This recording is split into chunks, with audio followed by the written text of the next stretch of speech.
There is a very specific kind of regret that hits in late August when you walk through a garden that is mostly brown and done for the season, and your neighbor walks over carrying an armload of something fresh that you did not plant because you thought the window had closed back in May. That is not a mistake you make twice. But before we go any further, I want you to picture your own garden right now. Which crop did you plant in April or May that you are already worried will not make it through the summer? Hold that image. June is not the end of planting season. For certain crops, it is the absolute best moment to put seeds in the ground, and missing it costs you more than just a few missed harvests. It costs you the entire second half of summer. You are watching Timeless Harvest, and if you have ever looked at a dead patch of garden in August and thought, I should have planted something else, this one is for you. Today we are covering 5 crops you will seriously regret not planting in June, and if you have ever battled squash vine borer, the 5th crop on this list is the one that finally outsmarts it. Crop number 1. Sweet potatoes. If you only plant one thing in June, make it sweet potatoes, not because they are easy, though they are surprisingly low maintenance once established, not because they store for months, though they absolutely do, but because June is quite simply the best month to put sweet potato slips in the ground across virtually every growing zone in the United States. Sweet potatoes are a tropical crop. They originated in Central and South America, and they demand warm soil to thrive. If you plant them in April or early May, when the soil is still cool, the slips sit there shivering, refusing to grow, sometimes rotting outright. But by June, the soil has warmed past that critical 65-degree threshold, and the slips take off within days of planting. If you have never heard of it, you are in for something remarkable. Murasaki sweet potatoes have a deep purple skin and a creamy white interior. They are denser and less watery than orange varieties, with a flavor that lands somewhere between a standard sweet potato and a chestnut. They roast beautifully, hold their shape in soups, and have become a darling of farmers' markets where they routinely sell for a premium. They also store exceptionally well, which means a June planting of Murasaki sweet potatoes gives you a September harvest that can feed your family well into winter. The planting process is straightforward. Sweet potatoes grow from slips, which are rooted shoots, not from seed. You can order slips online or find them at garden centers in early summer. Plant them in loose, well-draining soil, burying the slip up to its leaves. Give them about 12 inches of space in rows 3 feet apart. They will sprawl, and those vines will root wherever they touch the ground, but the main harvest comes from the central planting. Water them consistently for the first few weeks while they establish, then ease off.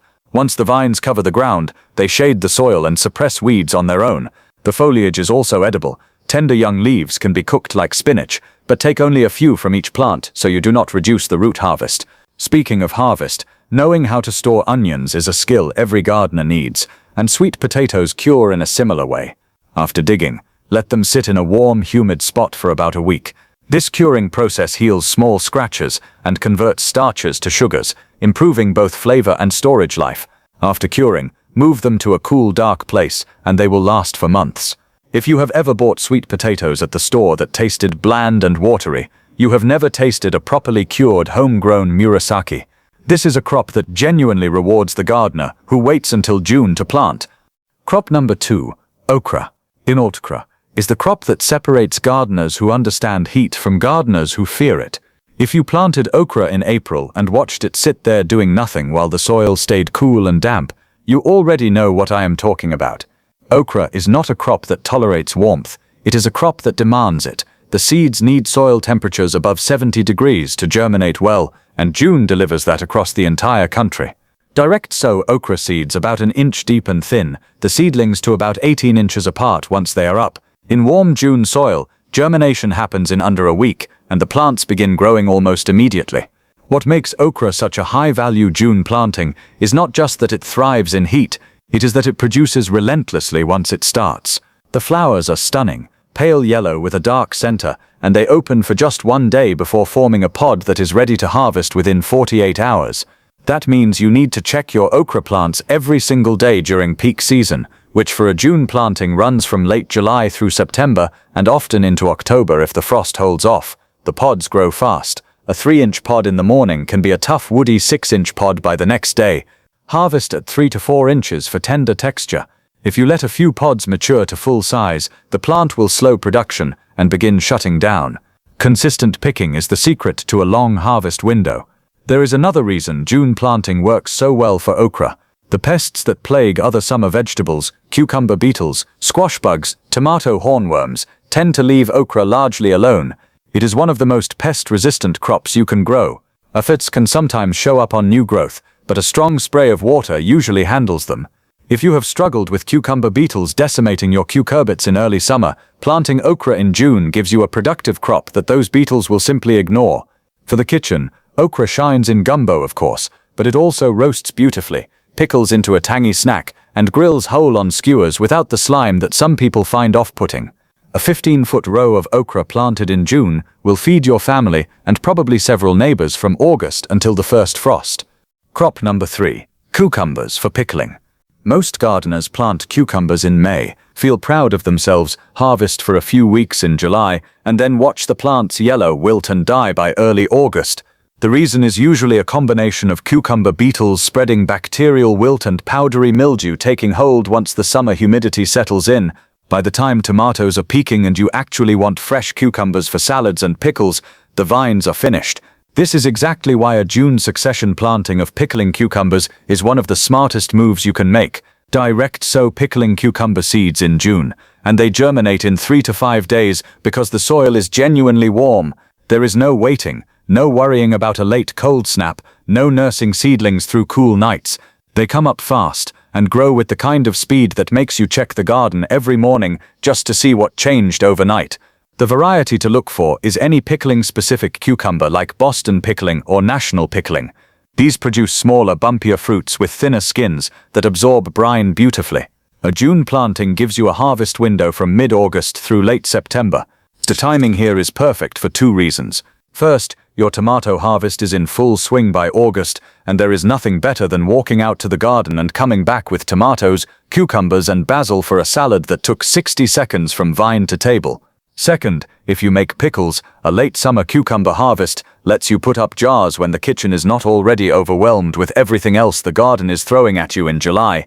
The pest pressure is also lower on June planted cucumbers. Cucumber beetles have their first big population surge in late spring and early summer. By planting in June, you often miss that first wave entirely. The plants establish without the constant beetle pressure that May plantings face, and healthy unstressed plants are far less susceptible to the bacterial wilt those beetles carry. Give them consistent water, a trellis to climb, and pick the fruits when they are small and firm. A second planting of cucumbers is the crop that makes August feel like a second beginning instead of the beginning of the end. Crop number 4. Bush beans. Bush beans are the crop that almost everyone plants once in spring and then forgets about. And that single planting decision costs more harvests than most gardeners realize.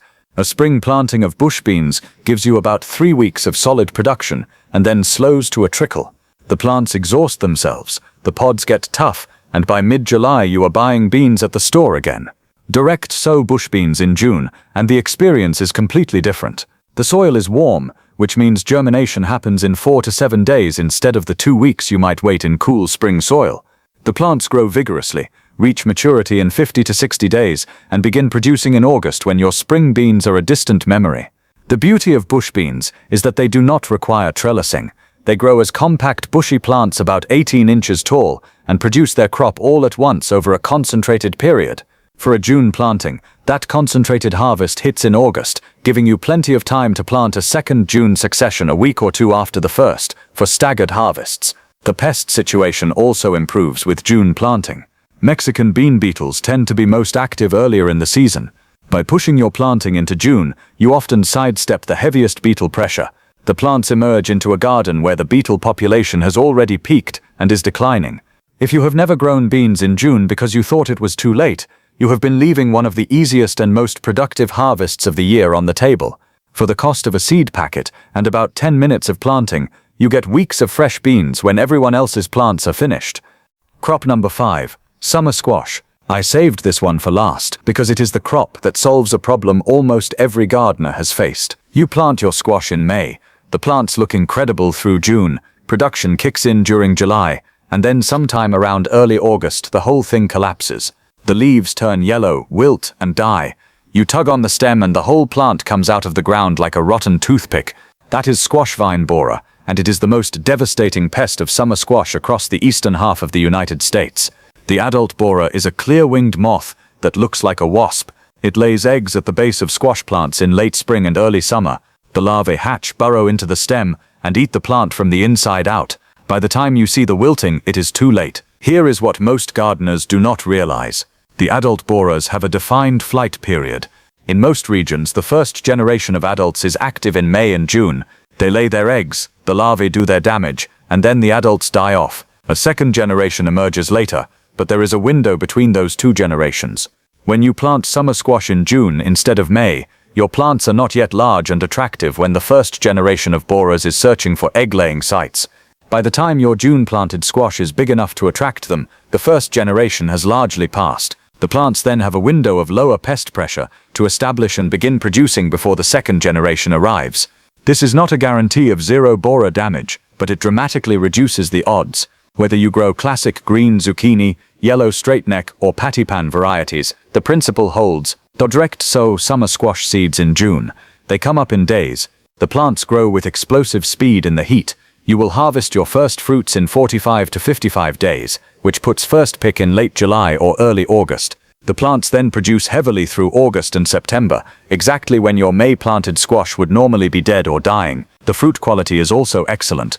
June-planted squash develops during the warmest part of summer, and the fruits are tender and flavorful. Give the plants plenty of space for air circulation, water at the base rather than overhead to reduce powdery mildew, and pick the fruits small for the best texture. A June planting of summer squash is your insurance policy against the vine borer devastation that has broken the spirit of so many gardeners. It costs a few seeds and about 5 minutes of planting, and it gives you a second chance at the crop that defines summer abundance. The garden does not have to wind down in August. It does not have to be a slow fade into brown leaves and empty beds. The difference between a garden that peaks in July and one that feeds you through October is a few packets of seeds and the willingness to plant when everyone else has stopped. Sweet potatoes that cure in the fall and feed you all winter.